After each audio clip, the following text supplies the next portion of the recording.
While I was at Nellis Air-Force Base from 65 until 67, I spent more than 2 of those years out on the Nellis gunnery ranges as the range weather observer. I discovered that out on those bases, out on the ranges, there is a base that the Air Force maintains for aliens. And the Air Force maintains the outer perimeter. There is an inner perimeter, which the aliens maintain, and then everything inside the inner perimeter is treated like an alien embassy. Looking up the valley to the north, the base is in the mountains at the far end of the valley. It's probably 40 miles or so up there. There's 2 mountains up there. The base itself is in the mountain on the east.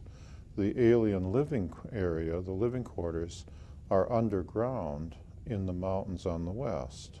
Convey to people, especially my children and my grandchildren, how it felt to be the weather observer and to have the aliens come down to where I was and to have to interact with them.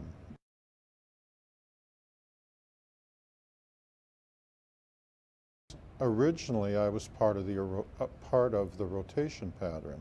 So originally, I was sent up in May of '65 for 6 weeks. The person who replaced me was compromised, and then I was sent to replace him. And in the course of time, the U.S. generals, the American generals, and the aliens formed a committee and decided that they would pick just one observer, and they picked me, and as a committee decision, and that one observer would just be sent all the time and be the range weather observer, win, lose, or draw, no matter what happened. And so therefore, in late '65 and early '66, after the selection process, I was given top secret orders. The orders were that I could go anywhere I wanted out in Dreamland. The alien base is actually in Area 54, and the housing area is called Area 53. And Dreamland actually, at least at that time, and I presume it's the same is true today, was Area 53, Area 54, and parts of the Desert Southwest Game Range. When you're physically at Indian Springs and you're looking up the valley, Dreamland includes the mountains on the eastern side of the valley. My orders allowed me to go anywhere I wanted out in Dreamland, day or night, and but I had to do so alone. If I took anyone else out with me, I wouldn't be in any trouble, but the person who was with me might be shot. They would be in serious trouble. When I received my orders, my commanding officer, a major, ordered me to into Nellis and to work the day shift on Sunday. On Sunday, the Nellis weather station is otherwise deserted, and the base operations part of the building is also deserted. And then he came in at noon to the Nellis Base Commander's office, where the Nellis Base Commander and the number 2 man had also come in to deliver the orders which they had received from the Pentagon. And then the MPs escorted the major with my orders in hand over to the weather station. The MPs stayed outside. The major called me in his office, locked all the doors, and read me my orders. The orders began by saying nothing I did would ever be classified, that I could tell anyone I wanted or not tell anyone if I didn't want. I could never be inspected. No one could ever come out or ask me questions. They could listen if I felt like talking, but that was it. He and my chain of command could not come out to the weather station. If there was an emergency and they needed to talk to me, they could only talk to me in the parking lot of the Chow Hall at Indian Springs. If they did so, as soon as they returned back to Nellis, as soon as they got back to the front gate, they had to report immediately to the neurosurgeon for debriefing. On the other hand, I could go and come anywhere I wanted. When he said I could go anywhere in Dreamland, I thought he meant that I could go to sleep on the job because I didn't know there was a Dreamland. And I was thinking, what a job, you know? When he finished, I wanted to make sure that that was okay because, you know, the military, you're not supposed to sleep on duty. And so I said to him, I asked him, I said, will there be a cot or a bunk out at the weather station so that I can, you know, sleep? And he looked a little confused, and he said it was his understanding that Dreamland was a place, but that only I would know where that place was. And I thought, you know, he's just trying to be gentle and say, you sleep away, you know. That was the first I'd ever heard tell of Dreamland. In the course of the 2+ years that I spent out on the ranges, the aliens, who are tall and white and have family groups with women and children, would frequently come down to where I was. As the weather observer, my duties were to go out to the ranges Monday through Friday, every day, to take the morning run. The morning run was at 4:30 a.m. To do so, you had to get up at 3 o'clock and drive out there at night, rain or shine.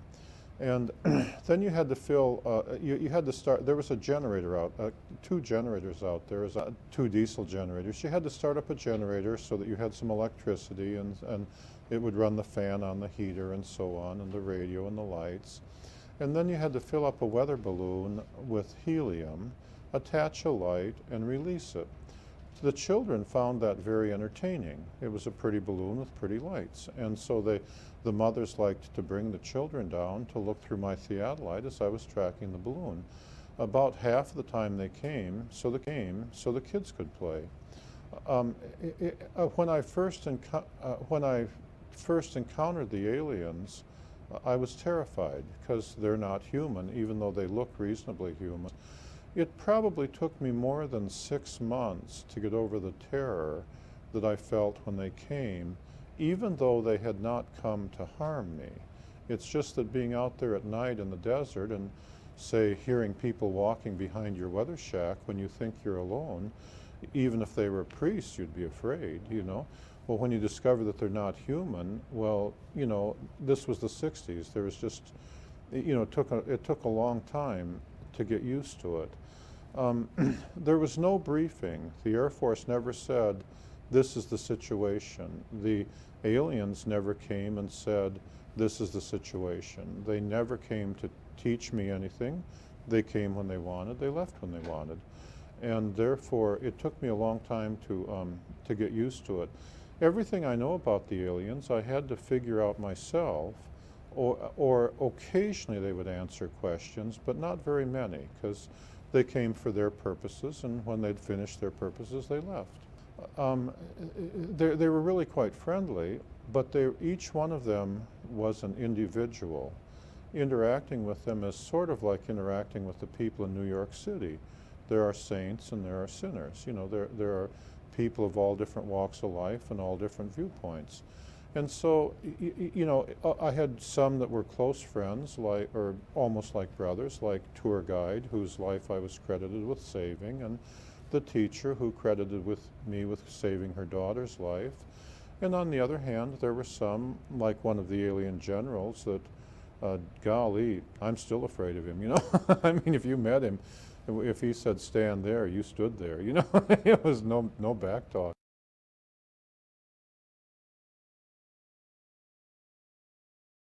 The alien doctor who was the doctor that did the medical work on the tour guide, their CIA names, he was just a nice guy, you know. He was the kind of guy that might come up and hug you if you let him. I never did. It freaked me out. But they just came in all different, you know, you had to deal with each one of them as individuals. It took a while to get used to that, and it became a process of getting to know each one to the extent that you dealt with them like people. The base that they have up in Area 54, they use that base the same way that the U.S. Air Force or the U.S. Navy uses their bases. the way the Navy would use a base in the Philippines or on an island in the Pacific. At the base, at the alien base, the tall white deep spacecraft arrive and leave on schedule, and they arrive typically at sundown on the night of the full moon. Because they're gravity powered. They are typically at the base for 2 weeks, and then they leave at midnight on the night of the new moon because they're gravity powered, presuming everything is going well. During those 2 weeks, the spacecraft is refueled and repaired, and the people on board get off and stretch their legs. So at the base, there's a more or less permanent contingent of tall whites who are experienced in dealing with humans and typically who know English. And on the other hand, every 2 weeks, every time a deep spacecraft arrives, there's a contingent of new arrivals, many of whom have never seen humans before. And while the spacecraft is being repaired and refurbished, then the experienced troops, the experienced tall whites, typically take those new arrivals who are brave enough, take them out and show them the town. You take them out and show them what humans are like. And of course, me running my weather station, I'm the test human, And so it was common every time there was a new moon for, after the new arrivals had rested up, for an experienced guard to bring around a group of new arrivals. The number of new arrivals could be anywhere from 2 or 3 to 20, depending on how many were brave enough to come watch Gorilla Charlie in the sagebrush. And so while the spacecraft is being repaired. They also had a technology exchange program with the U.S. Air Force, in which those technologies which they were willing to share with the Air Force, they would work on joint projects with the U.S. Air Force. They were only willing to share technology to the extent that it benefited them. For example, when the spacecraft was in port, they might need spare parts. Those spare parts might include radio equipment. Well, it was easier for them if they could just call up the U.S. Air Force and say, could we buy a new radio, you see? And on the other hand, the Air Force and the Army can always use better radios, you see? And so it was common for them, so one area where they were obviously doing technology transfer was in the area of radio communications, so that we could build radios that they could use, and in return we knew how to build better radios. Some technologies, like the secret to how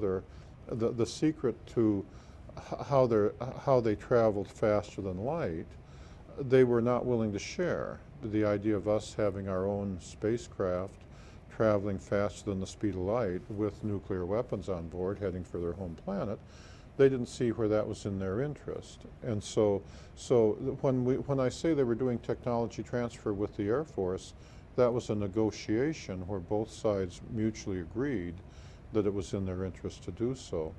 The tall whites live probably 10 times longer than we do. They live almost 700 years. And their spacecraft clearly travel faster than the speed of light. And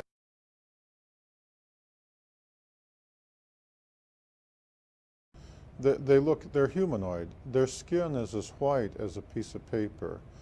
Throughout much of their adult life, they're the same height that I am, 5'11", 6 feet tall. They have large eyes. Their eyes are perhaps twice as large as ours. They're typically blue, and then blue eyes with white pupils. Although when they get older, especially the men, their eyes take on a pink shade. Their eyes stretch further around the sides of their head than human eyes do, and their ears and their noses are only about half the size of human ears and noses, and their ears lay back along the side of their head more than a human does. Their lips are not as prominent as humans, and they don't have teeth, they just have ridges because they're plant eaters, they don't eat meat. They have much less hair than we do. They don't have any hair on their arms, and the men don't have beards. On their head, they have they have only about half as much hair as humans, and their hair is so thin and transparent that they appear to be platinum blonde. Okay, sometimes when they keep their hair cut short, sometimes they don't appear to have hair because it's so thin. They they they're much frail. They're built. Their body structure is more frail than ours. The alien whose CIA name was Range 4 Harry, for example, one time I saw him walking in the soft dirt over on the southwest side of the Range 3 lounge, and after he had left, I went over and measured the depths of the footprints he left. And from those, I estimated that he only weighed between 90 and 110 pounds, even though he was the same height as I am. Their arms, their bones are only about half as big as ours. Their thumbs are only about half as long, but their fingers are longer in proportion to their hand than ours, and they're way more flexible. But it also means that they're not built for heavy lifting. We're built like gorillas compared to them, you see. They have men, women, and children. And if the men and women are standing side by side and not walking or moving, it's frequently not possible to tell which one is the man and which one is the woman, especially for the young adults.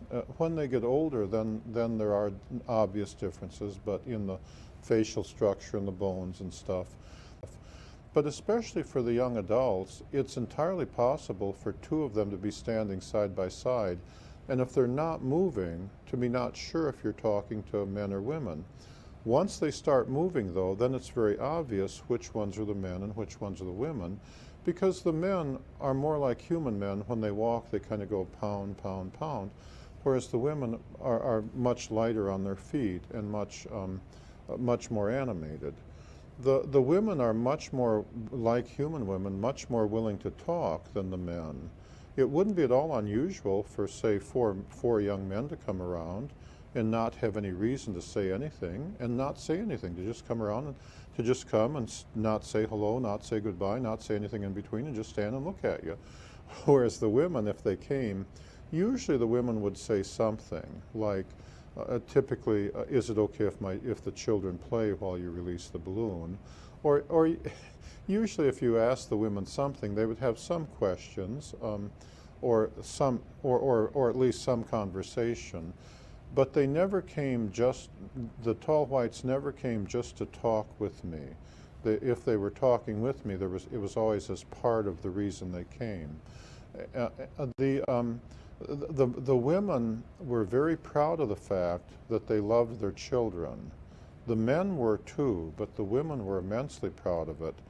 If a tall white lady came and she had children with her, a very common way for her to start the conversation would be for her to ask me, using English, which she had learned, do I understand that they love their children more than human women love their children?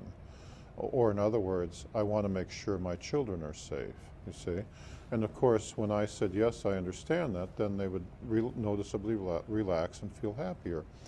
If a tall white lady came with children and she didn't say anything, a common way for me to start the conversation would be for me to say, I understand that you love your children more than human women love their children, and then she'd relax and feel better. In many ways, the tall white women were like female gorillas.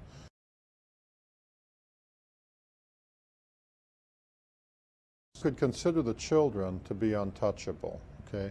If you touch the children, the mother might kill you, no matter how pleasant she seemed, no matter how close the child came. So, for example, and I speak from direct experience, if I was standing by my theodolite and the child wanted to look through the theodolite and the child was right there, then there's no way in the world that it would be suicide for me to reach over and touch the child. That will upset the mother.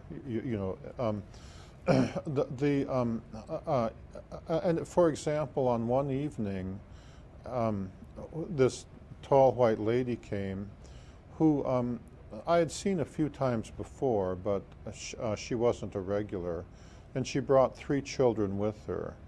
And she was somewhat older than the typical young adult, and therefore somewhat taller. She was 6'1", 6'2", and following the usual so-called protocol, she had come down the bunker road with her 3 children in an obvious manner to let me get used to the idea that she was coming with her kids.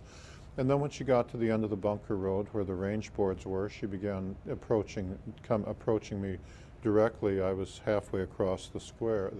And as she got closer, perhaps 20 feet, 15 feet, even though I'd gotten over my fear of the tall whites, you know, because you had to treat each one as an individual, I found it a little intimidating that she was coming that close. And so I backed away from my theodolite towards the generator shack. And she said, "Is it okay if the children look in my weather shack while I took my report?" And I said yes. And so I backed away to the generator shack and stood with my back to the wall of the generator shack and left her standing just to the northeast of my theodolite and, you know, said, "Take all the time you want." And so then the 3 children went into my weather shack, like kids do, and they didn't touch anything or move anything, but they were just looking around out of curiosity. And at the time, as she stood there, she was looking at her children who were in the shack. Now, I'm not sure they were all her children.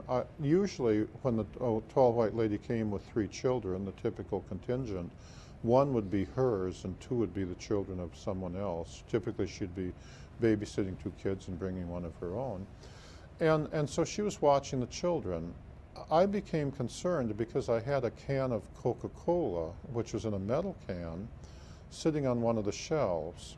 Now, the tall whites wore suits when they came at night that put out a zone of fluorescent light and radioactive particles. The suits protected them from things, like if you threw a rock at them, the rock wouldn't hit them, it would get to that zone and fall to the ground.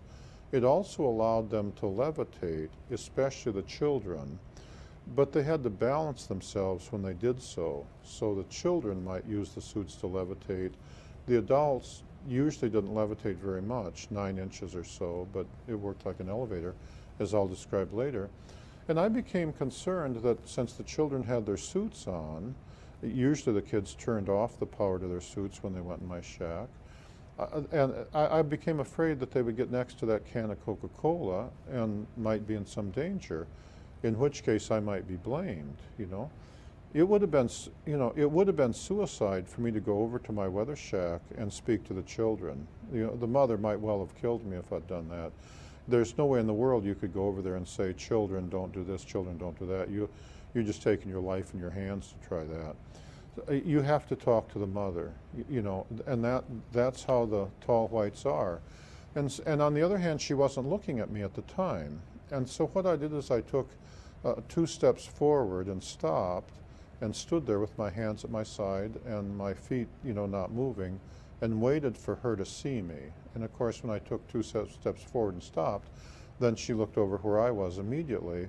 And then when I had her attention, I said, "I'm worried about the safety of the children. I have a can of of Coca-Cola there in that can, and I'm worried that the children might be in some danger if they get too close to it."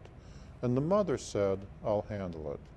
And then the mother obviously communicated with the children, and the children were very well behaved, and they stayed away from my can of soda pop.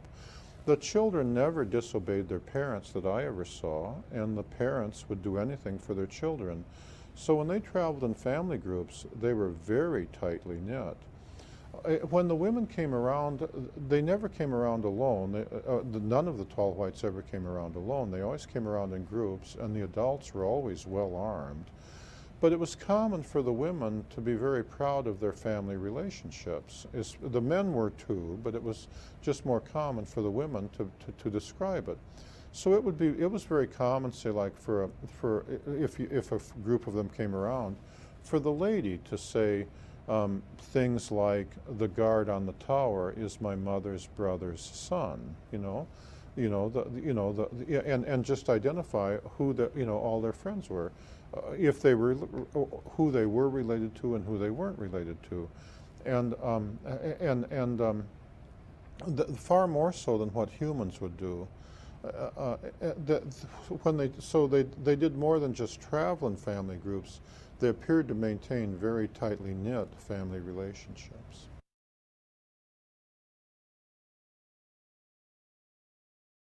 The tall whites live approximately 10 times longer than humans live. And they don't age the way we do.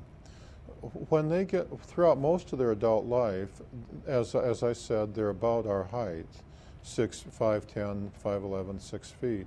But then when they get equivalent in age to a human who's perhaps 39 or 40 years old, and for them that's perhaps 400 years old, then they start growing again. Instead of aging the way we do. As they grow older, they go through several more growth periods. This is not necessarily good for them because only their bones and muscles grow. Their internal organs don't grow in proportion. Pretty soon they get very tall, 8.5 feet tall, but their organs aren't able to support their body. So as they get taller, they become more fragile. Eventually, after 600 or 700 years, or in there somewhere, there comes a growth phase where they begin growing again and their organs can't support it, in which case they die. Usually by the time they get to be 8 feet tall, they're fragile, and usually aliens that tall are accompanied by younger adults to steady them. Living longer does have some drawbacks. For one thing, their bodies do not heal as quickly as ours. If they break a leg, and they're very fragile, so they break easy, it may take their bones 5 Earth years to heal. Whereas, as you know, a young person, when I was young, if I broke a leg, could heal up in, I don't know, a few weeks or so. I'm not a medical doctor, but would heal up much faster. Cuts and scratches, for example, when I was young one time, for example, and I was out on the ranges, one day I scratched myself in a very ordinary fashion in the morning. By the afternoon it had already healed up nicely, and by the next day I'd almost forgotten about it. The next day a group of tall whites came around with the experienced tall white and some young arrivals, and they were very impressed that my body had already healed. For them that would have taken several weeks to have healed up like that. Also, although they're considered to be more intelligent than we are because their nervous system runs 2 or 3 times faster than ours does, it does have some drawbacks. They tend to, when they're doing something, they tend to focus in on it more carefully than a human would. And they're therefore very easy to surprise when they're engaged in something.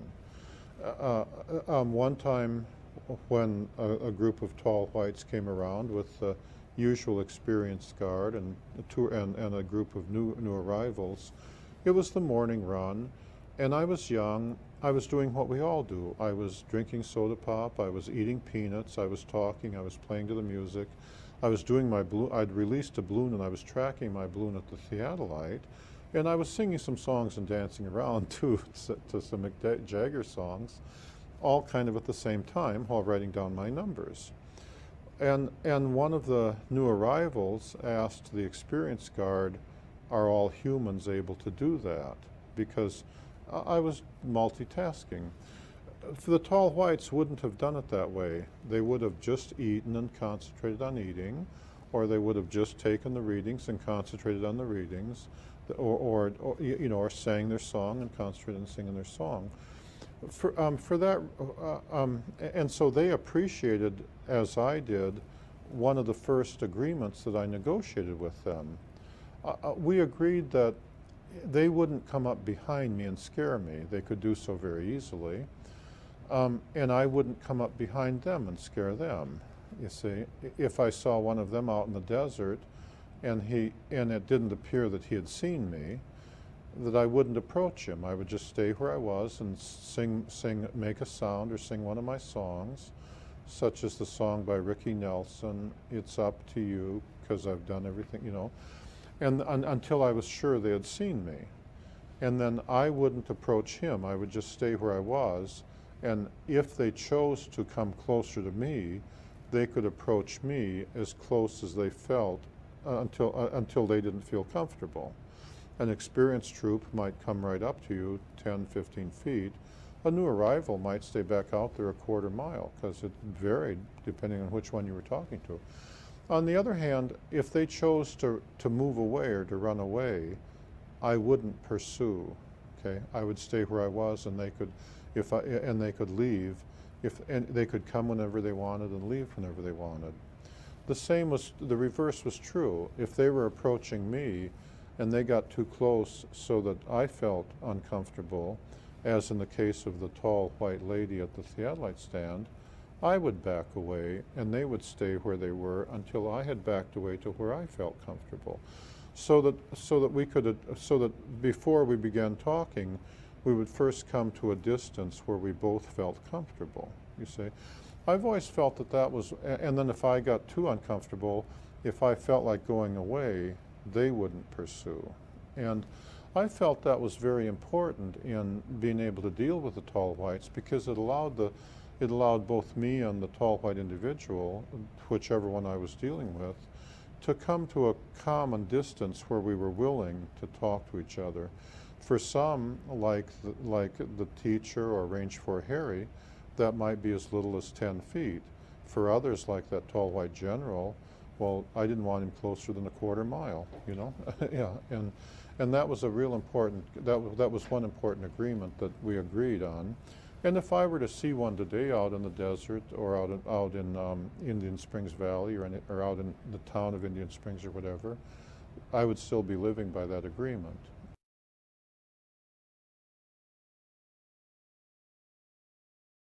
I have a master's degree in nuclear physics, and I believe that I figured out how their deep spacecraft worked, at least in general detail. And I copyrighted that in a scientific paper I call Hall Photon Theory. It's included in the appendix of Book 3, Millennial Hospitality 3, The Road Home. I believe their scout craft and their deep spacecraft had a double hull construction. And for example, in the case of the scout craft, in between those two hulls, they had what appeared to be 1,000 miles of fiber optic windings. They built the scout craft using materials supplied them by the U.S. Air Force.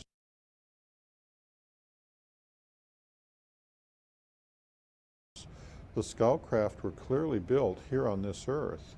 When you went on board, many of the parts, like the seats, still had the mold markings of American manufacturers like Lockheed, Boeing, the overhead compartments by Airstream, and so on. And so therefore, it had to be perfectly possible to build a scout craft with its anti-gravity drive using ordinary American parts.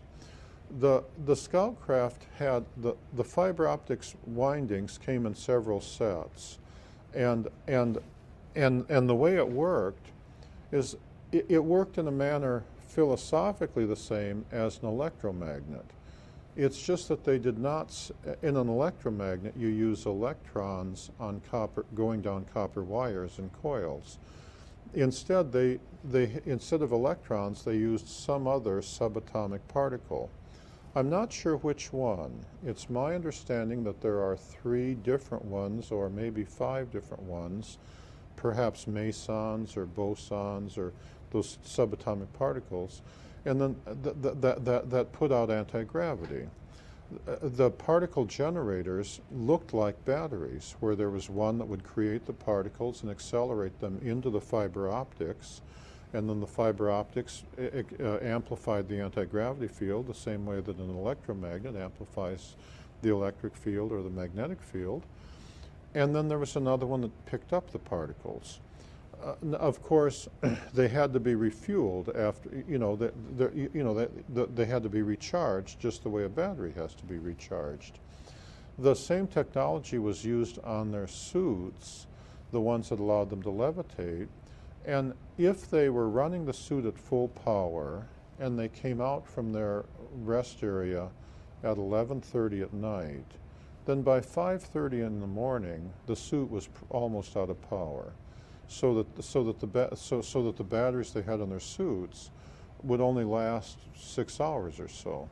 The batteries on the deep spacecraft obviously also had a limit to how long, had to be recharged periodically, although I'm not sure how long that limit was, but it perhaps depended on the craft. The deep spacecraft would arrive and leave on schedule, and the shortest schedule was 2.5 months. The longest schedule that I saw was 5 years. So they had to be able to carry fuel to recharge the batteries for that long, or their technology had to allow the batteries to be recharged for that long. But they did have to be recharged. You did have to periodically stop and put in a new power source. The outer set of coils served to streamline the craft for travel within space itself. And when the outer set of coils were powered up, it also protected them from the forces of acceleration and deceleration. As I described in book 2, it was common to see the scout craft, if it were sitting out in the desert some distance, and perhaps say 3 miles, when it was sitting there unpowered, it would just look like a white ellipsoid with windows and the way you'd expect. When they powered up the outer set of coils, it would take on a fuzzy appearance. The outer field obviously protected them from radiation in space as well. Then when they lifted up off the desert, if they had the outer coils energized, they were capable of tremendous performance. It was common to see the scout craft accelerate from 0 to 8,000 miles an hour, travel just a short distance, like 7 miles or 10 miles, stop and set down again, and then turn off the coils. The people on board didn't belt themselves in, they just sat in chairs the way we do, because they didn't feel the force of acceleration. If they did not have the coils powered up, however, if they were bringing the scout craft in real close, like if they were going to park it beside the Range 3 lounge, they would turn off the outer set of coils while they were still some distance away, because the field coming off that outer set of coils extended a great distance from the craft. Of course, before they turned off the coils, they would first slow to maybe 3 or 5 miles an hour, and then once they turned off the coils, then they drove it like a baby buggy, okay? Then they just came in real slow and landed like at 2 or 3 miles an hour. And when they took off, if they hadn't charged up the coils, then they would be traveling just 2 or 3 miles an hour. They'd be traveling like a baby buggy. And they wouldn't, but it wasn't until they'd powered up that other set of coils that they would start doing high-speed performance. Powering up the coils took a little while, just like turning on an electromagnet. It was common for it to take as long as 10 seconds for the coils to power up. Because the particles that are running through the fiber optics are subatomic particles that do decay, the coils would heat up if you ran at full power for too long. And the tall whites were always very conscious of the temperature of the coils. And therefore, it was very common to see them when they sat down on the desert, on occasion, especially on hot days, to get out and open up the panels on the outside of the deep space, on the outside of the scout craft, obviously just letting the coils cool off. It doesn't mean the coils were necessarily too hot, but they liked the coils running cold, and they were always very conscious of the coil temperature. On that day, that scout craft suffered a meltdown of the fiber optics. Now that, as I remember, was a Wednesday, and they worked on that craft from Wednesday, 24 hours a day, till the following Monday morning, just getting enough coils repaired so that they could lift off and take it back to the base. And in order to take it back to the base, they had to bring out 2 extra scout craft. In the meantime, they'd brought out several others with mechanics and stuff. and they had to nurse it back to base by running 2 extra scout craft on each side just to get it back to base where they could fiddle with the coils. Recovering from a coil meltdown was obviously a big problem for them. That I never saw any humans working on the coils. The tall whites were I never saw any Air Force personnel or anybody out there with them. The tall whites always reserved the option, or anything to do with the coils, they always wanted only tall whites on there. As far as I know, I'm the only human that got anywhere close to the coils. I got to within a few hundred feet before their guard blocked my way and made it clear that he didn't want me to go any closer. It might have been because since they're running subatomic particles, maybe he was just concerned about the radioactive fields coming off it, but he didn't want me up there touching them or anything. You know.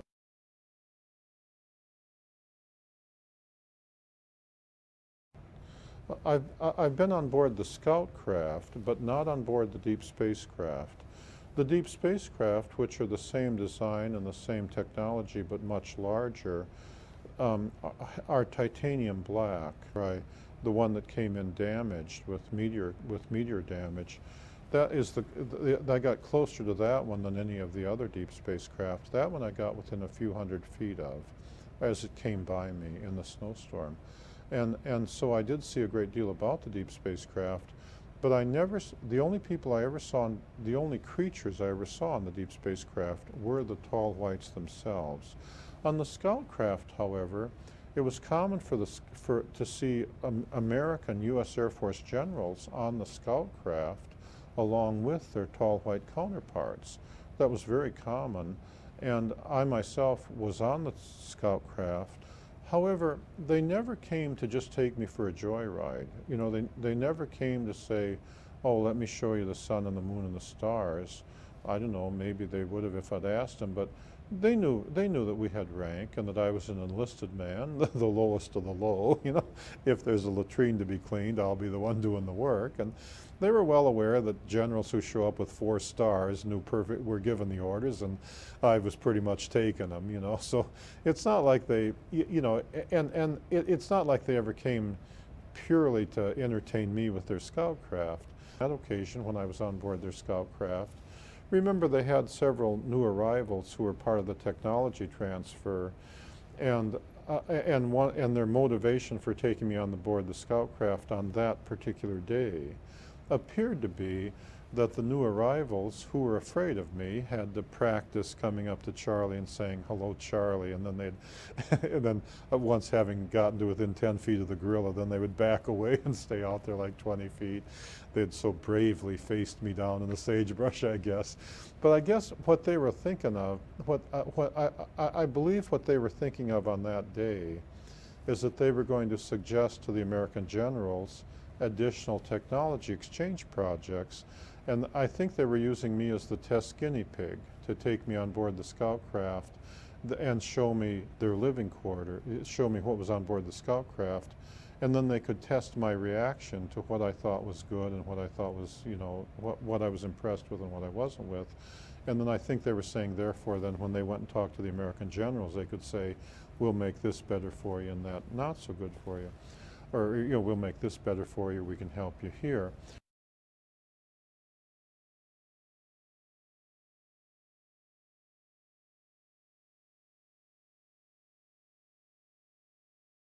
The scout craft was made completely out of American parts and looked like an RV trailer. When you went on board, it was ellipsoidal, and the scout craft was white with windows on both sides.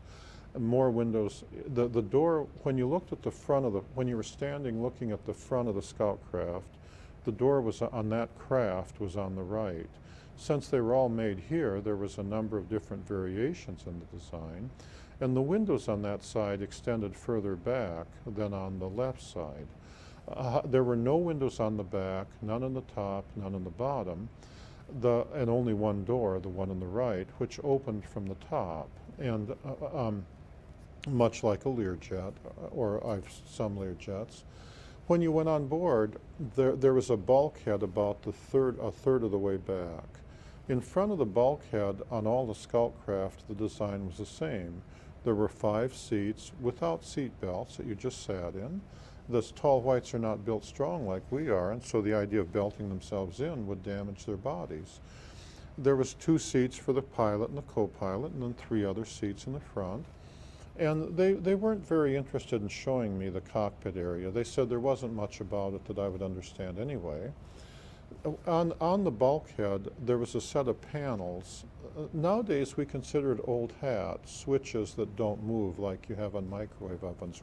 But in the 60s, that was considered pretty avant-garde, even though I realized that the first motionless switch was actually copyrighted in more or less about 1929, but they weren't in common use. On each switch there were a set of icons. Now we consider that old hat too, because you buy your car and there's icons. But in the 60s that was considered pretty avant-garde. The icons were pretty ordinary. One controlled the outside lights and it looked like the sun. One controlled the inside lights. And so in terms of the icons, there wasn't, or the hieroglyphs on the switches, they weren't very different than, say, hieroglyphs on the Egyptian pyramids or the icons that you see on a modern-day automobile.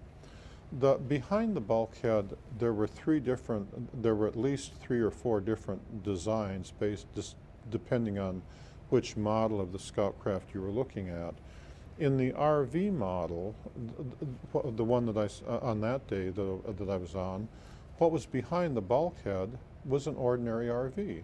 When you went in there and you were looking towards the back, on the right there was a microwave oven, only where the aliens had taken off the mechanical door and put on a different cover with coils around it. And then when they turned on the oven, they first turned on the coils, and the coils put out the standard field and prevented the microwaves from going through that field into the room beyond. So it looked like a little cave where you'd turn it on and then turn it off, and you didn't have to fiddle with the door, you see. In the back was the latrine, just like in an RV. On the left, they had the seats where you would eat, but also they had hammocks where the children would sleep. And then they had the overhead compartments and a few storage things in the back, although not a great many of them. And then on the bulkhead in the front, they had a mirror and a makeup table where the teacher would put on her stuff. And it was all pretty ordinary. That was the RV model.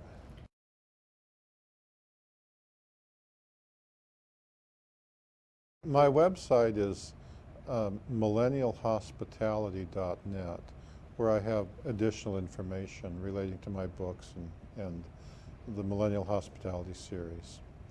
The number of tall white aliens at the base varied somewhat depending on how many deep spacecraft were in port. However, as I describe in Book 3 in the chapter entitled The End of Innocence, on one night I saw between 200 and 300 different tall white individuals. There were so many I couldn't count them. Lined up along the mountains to the east up along where the ammunition bunker was. On the night that the tall white lady known as Pamela was supposed to finish her final exam to be head of the technology transfer team to go into Livermore. On that night, as I described in my book, she panicked and failed. But in amongst those 200 or 300 tall whites, and that's just an estimate because I couldn't. It was a crowd of people and I couldn't count them all. There were also American Air Force personnel, nobody below the rank of colonel. There was like a 4-star general, a 3-star general. There were several of them. There were also several American government people in civilian clothing over there. The tall white individuals that they were talking to appeared to come from all walks of life. Some of the tall whites were clearly the tall white equivalent of generals. Others were clearly the equivalent of tall white civilian government people. But there were an awful lot of tall whites who weren't obviously part of the military, but were just women and children. At one point, for example, the tall white lady whose CIA name was the teacher was standing out in front of the line with a group of children around her, and was pointing out the position of the balloon that I had released and where it was in the sky for them to all watch the balloon floating. And so the tall whites had a social structure, a division of labor, very similar to our own. And so some were military people, some were medical people, and they had personalities accordingly. On that night, there were, I counted between 35 and 50, perhaps as many as 75 scout craft that had parked in the part of the desert that I had dubbed the parking area. There were so many I lost count of the number of, I couldn't count them all, but I estimated that somewhere between 35 and 50 was a reasonable count, but there may have been 75. So the number of tall white individuals and scout craft, was at least that large. I have no idea if that was everybody on the base that had come down or if that, what percentage that was, but the number of people that you could see, the number of individuals that you could come across was at least in that numeric range. The number, when they came around to where I was, they came around, the kinds of individuals that came around were from all walks of life. And the tall white doctor came around and the tall whites he brought with him appeared to be medical students. They had no interest in the mechanical aspects of what I was doing, although the doctor, like a human doctor, he cared only about the humanistic aspects. On the other hand, on a different night, one of the tall white guards brought around 3 young adult tall white men who were clearly electrical engineers. One of the tall white individuals that I was reasonably good friends with called himself co-pilot, but he was very proud of his ability to repair the scout craft, and he wanted to have been called the mechanic, but I guess the name was taken, and so he had to pick a different name, And another one was called the captain. He didn't appear to understand humans very well, and he didn't appear to want to. He appeared to just want to come and do whatever he had to do, and then, if whatever you were for humans, well, that was you, and go on about his business. Whereas the doctor, described in The Wayward Wind, he wanted to come and really understand humans. What are they like, you see? Others, like the tall white general that I previously referred to, the idea of him understanding anybody, that he didn't care to understand anybody. He came to give the orders, and you were there to take them, And if you liked him, fine. If you didn't like him, fine. But, he was the general. They were all like that.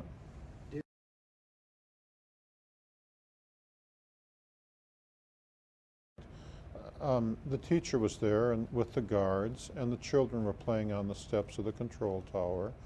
And I walked over close to her, 10 feet or so, and on that night she was willing to answer a few questions.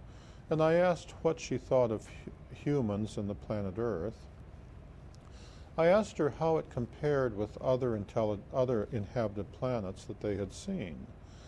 And she said that they considered the Earth to be a cold, desolate wilderness. On the other hand, she said the thing that they found unique about humans is our willingness to do things with animals. Her example was that I grew up on a farm in Wisconsin. I feel very comfortable milking cows, riding horses, making pets with dogs. Yet each of those animals could kill me if they wanted to. I don't think of it that way because instead, like all humans, I first try to decide how the animal is thinking, and then I approach the animal accordingly. So I calm down the horse by speaking to it nicely and approaching it from the front. I put the cow in a stanchion and calm it down and begin milking. I make friends with the dog by feeding it and patting it on its head. She said that they considered that to be very unusual. She said that on most inhabited planets, once a group of intelligent people evolved, they had no interest in dealing with the less intelligent animals and usually just killed them all off.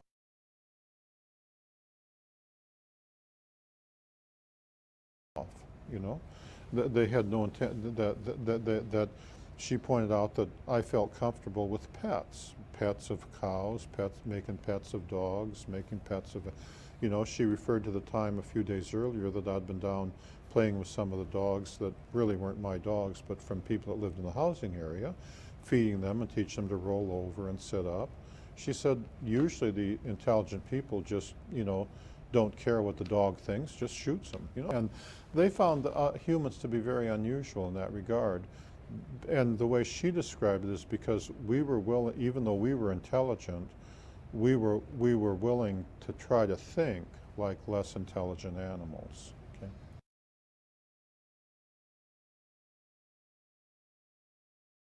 Okay? They always came armed. Now the children weren't armed, and the adults that were very old typically weren't armed. But the young adults and the adults that weren't too fragile, they always came armed.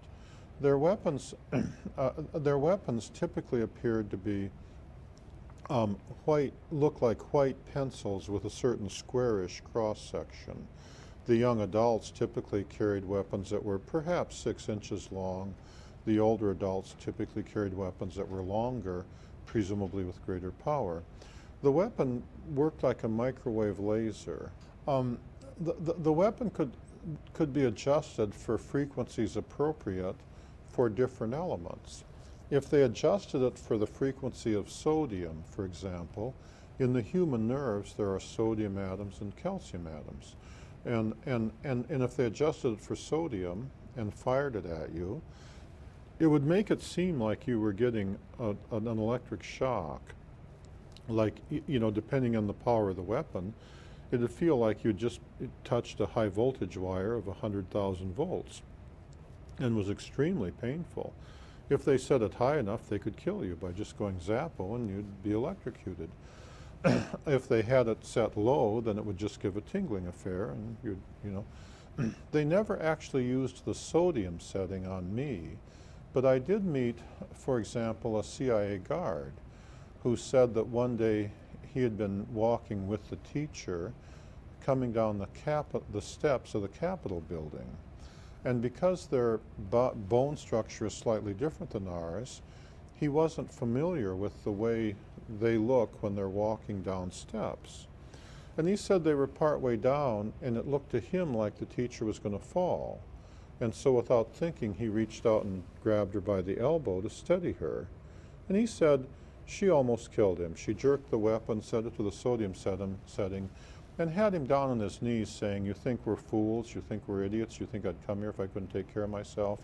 And she said, you know, it was all he could do to breathe when she used that weapon on him, and he was absolutely terrified of her. You know, she put him through 5 or 10 minutes of, you know, who's giving the orders and who's taking them, you know, and it was nothing but yes ma'am, no ma'am, and and they never did that to me. Although in addition to the guard, I met a number of guys they had done that to.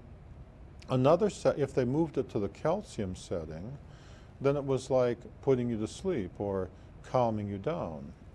So like if you were standing there and they did it to you, you might not be able to move your feet, but you wouldn't actually feel terrified. They didn't use the calcium setting very often.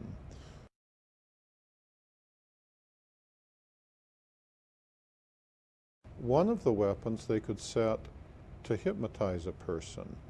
When they used that setting, they typically liked a clean shot at one of your temples.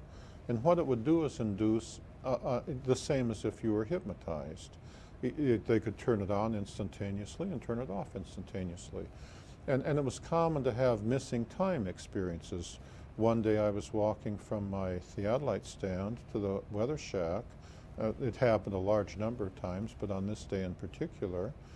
And it was like 19 or 20 steps from the theodolite stand to my weather shack. And I could clearly remember taking step 12. And I could clearly remember finishing step 14. But in between those two steps, almost 20 minutes went by.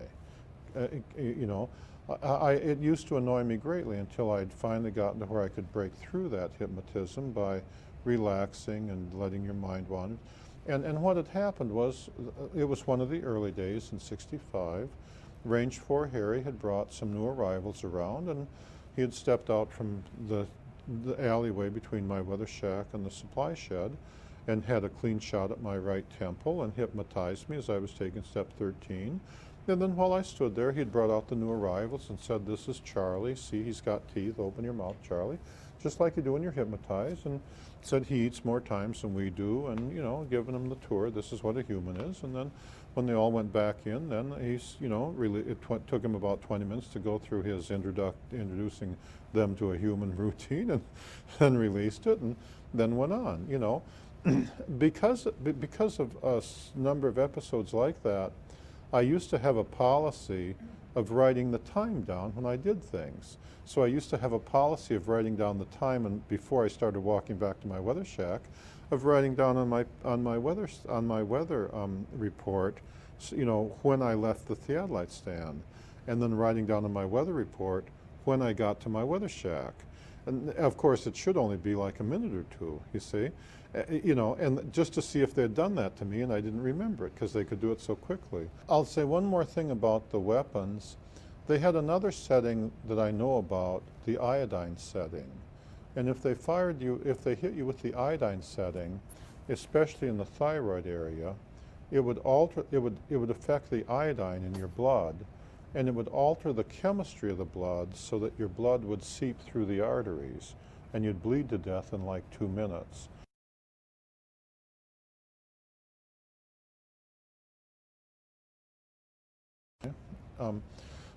Now, nothing I did was ever classified.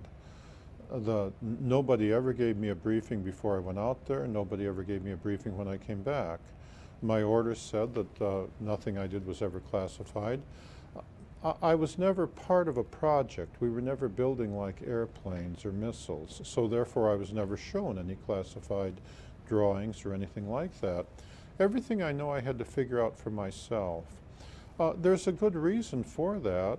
The aliens don't handle anger the way humans do. When they become angry, you know, they either go away or they kill you, or, you know, humans, you know, we get angry with each other and we fight and then we become good friends.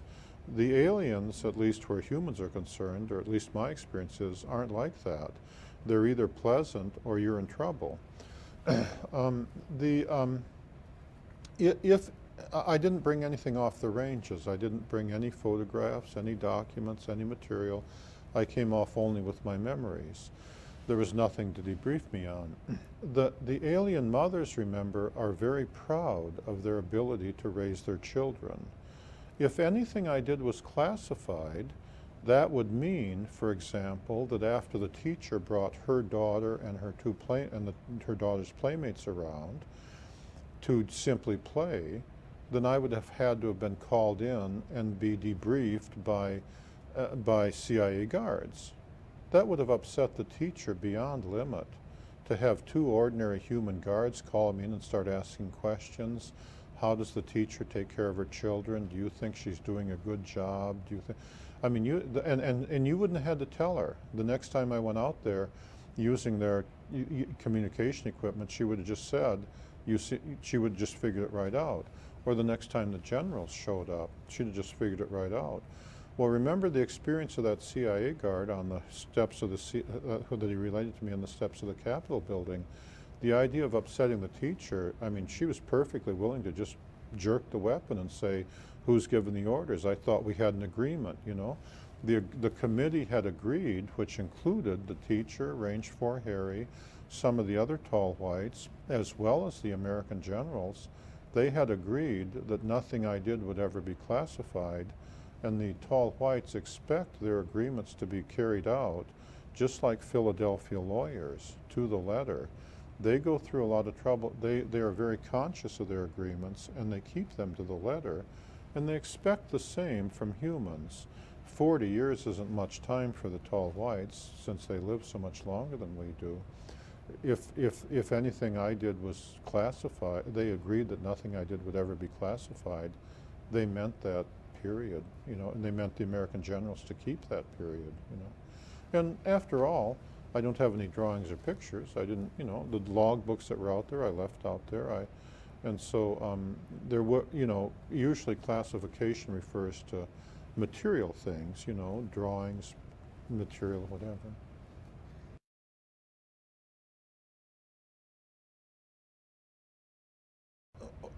When I was out there, I never, I never observed the aliens to do anything magical.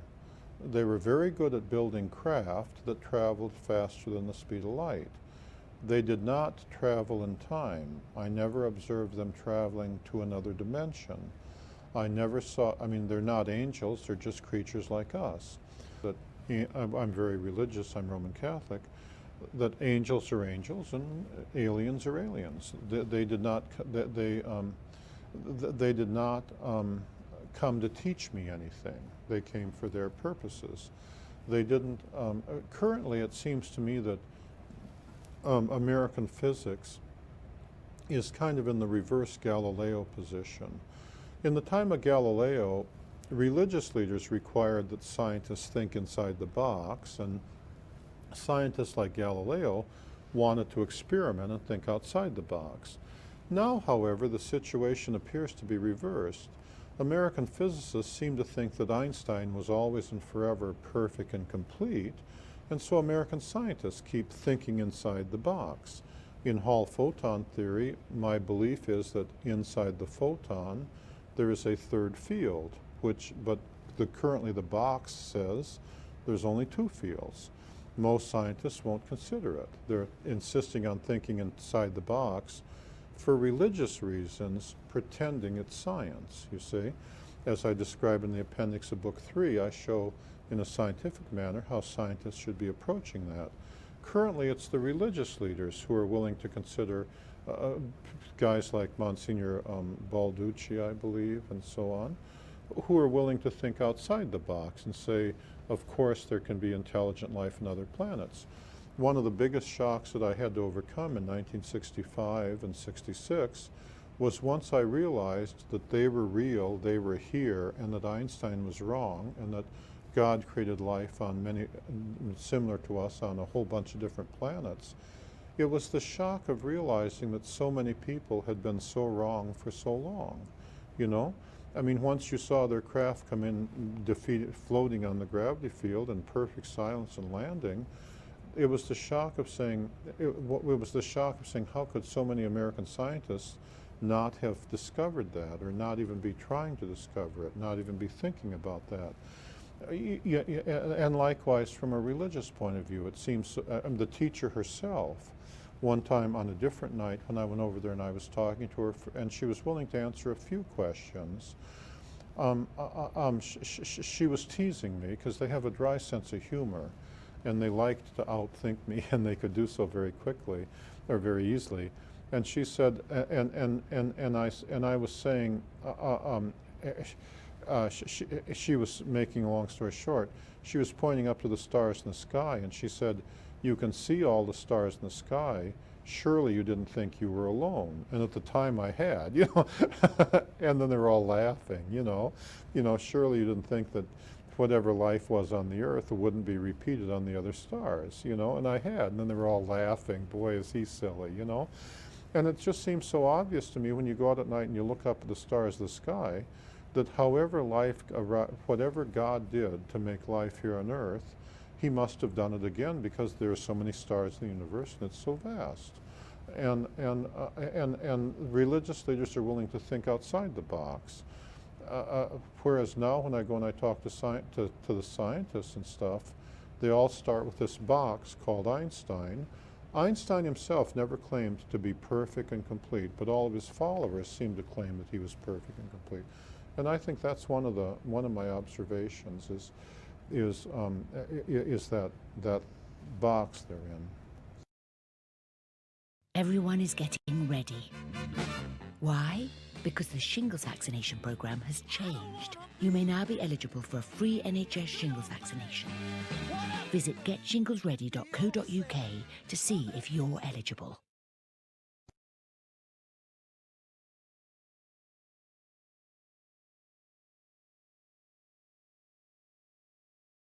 Well, remember when the teacher said that on other planets the intelligent beings typically killed off the animals, she was referring to other planets they'd seen with intelligent life on them, but she didn't elaborate. And the reason is because when they came for their purposes. They didn't come to say, let me tell Charlie everything there is to know about the universe. They didn't care. If they didn't have anything to say, some nights they might just come and not say anything. The kids might play and they might leave, you know, especially the men. If there was no reason for them to actually come and talk, when they were close, like that night when there were the 3 electrical engineers there. They wanted to see me start up the electrical generator because that's the same kind of power source the U.S. Air Force had given them for use up on their hangar because it was built by the Air Force. And they wanted to see how I used it as part of their training program, see? Well, from their point of view, there's no reason to talk to me about it. They just want to see me do it. So they came and just stood there and watched. And then, you know, eventually Charlie's bright enough to figure out that I should just carry on with my duties, and you know, and they would just stand and watch. And then, you know, if there had been a reason for them to say, what does this do, then they would have said, what does that do? But they didn't come and say, oh, let me tell you about this star, or let me tell you about that star, or anything like that.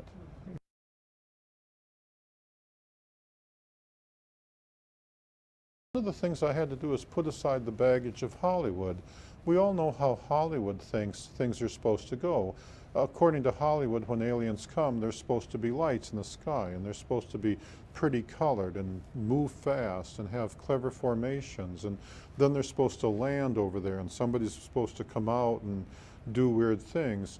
I really wasn't ready in the 60s for the idea that I would just walk around the corner of one of my weather shack, and there would be a man standing there the day I did at Range 1, and he wasn't human, and he was just standing there looking at me, and what he was doing is guarding the play area where the teacher and the children were playing. And you hadn't seen the craft, you hadn't seen the scout craft, you hadn't seen him come, you hadn't seen him leave. There was no reason for him to say anything because there's no reason for you to know what he's doing there. He's just guarding the entrance to where the kids and the teacher are playing on that day. And if you feel like standing there and looking at him, well, that's fine with him. If you feel like running away, that's fine with him, because he's not human. He sees it differently. And it took me, you know, he's not human. He sees it differently. And it took me a while. It took me a very long time, several weeks, to get used to the idea that they are the way they are that way because they like themselves being that way, and that's different than the way Hollywood would have us think they were. And of course, one of the biggest shocks is they were so similar to us in so many ways.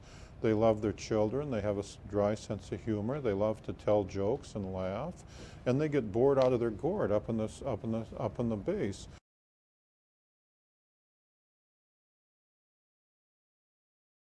One of the common things to talk about with the young, tall white women was fashions. You know, the Air Force provided them with clothes straight out of the Sears catalog. One of the jokes the teacher used to make about the Air Force generals is up on their base in their commissary there were some clothes that the generals had picked that they could choose from.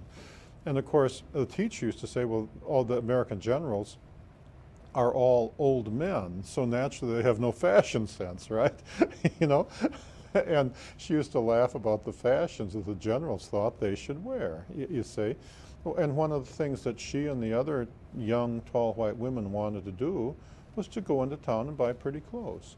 And of course, we don't think of aliens that way, but when in my weather shack, I used to have a Sears catalog, a Montgomery Ward's catalog, a J.P. Penney's catalog. We had outdoor plumbing, and so I had several copies of the catalogs for several reasons. And one of the things that the young, tall white women used to like to do is to come through and look through my catalogs. And what they'd be looking at are women's clothes. Sometimes when you'd see them out in the desert, or especially on the morning, what they'd be wearing were clearly clothes straight out of the Sears catalog or the Montgomery Ward's catalog. And they were very, you know, they were as proud of the new clothes as any Earth woman would be. And the teacher was very proud of her ability to dress up and look like a nurse. And it took me a long time to get over the baggage from Hollywood, because every time you look at a Hollywood movie, you know, aliens are supposed to be weird and different, you know? Yeah, and I really, you know, it took me, it was such a shock to have like the teacher walk in with, you know, wearing a new dress that she had bought from Sears and proudly show it off and say, "What do you think of my dress?" You know? Yeah.